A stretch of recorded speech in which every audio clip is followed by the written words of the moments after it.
Here's another squamous cell carcinoma of the esophagus like we just had. You can see normal mucosa here. You can see granular tumor here. You can see normal mucosa here again.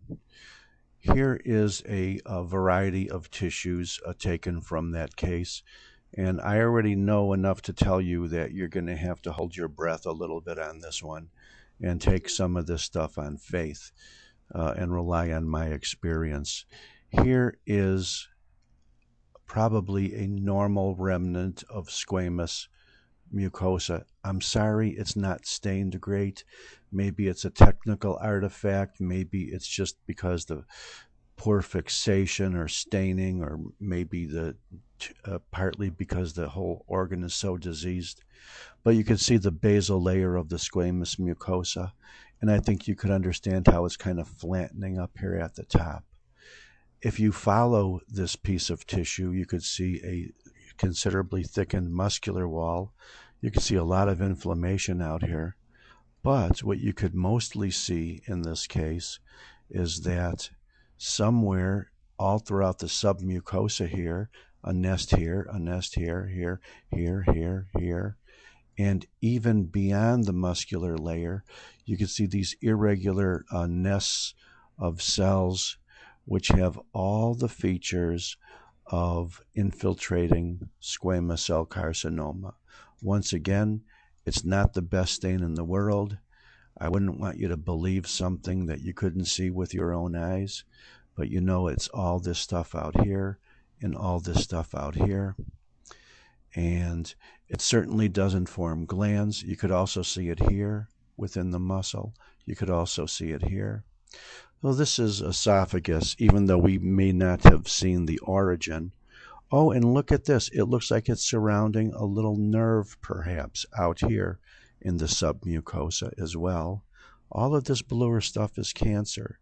We've pretty much gone through this entire organ. Here's a little nest in the deep muscle, also looking very squamous, but also looking very malignant.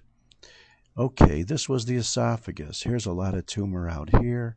I think you have a feel for that. I wish I could zoom in a little more to show you some of the other classic squamous features.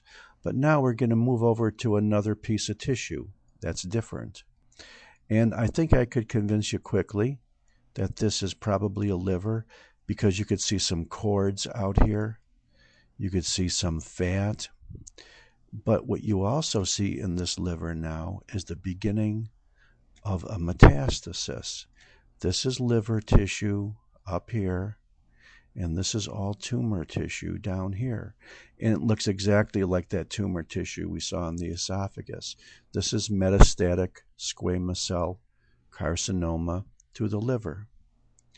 And I think you could recognize that there's kind of a fibrous reaction within the liver between the fatty, perhaps compressed liver at the top of the field and all of this nice squamous looking irregular malignancy at the bottom. In addition, we're going to make a real fast trip to the edge of this liver now and go out to a third island, a third piece of tissue, which is different from esophagus, which is different from liver. And you already know what this is. This is lung. I was looking very hard for metastases of tumor to the lung. I can see a lot of congested blood vessels. I could see the fact, whereas these alveoli out here are well aerated, this part of the lung appears to be atelectatic, in which you don't have much aeration. But in all honesty, I looked a little bit. I could see, some alveoli here. I could see some congestion by the fact that a lot of these vessels look like there's a lot of blood in them. But in all honesty, I don't see any metastasis here. So it's not worth looking at this lung too much more. We already saw a lot of tumor in the esophagus and a lot of tumor in the liver. And thank you very much.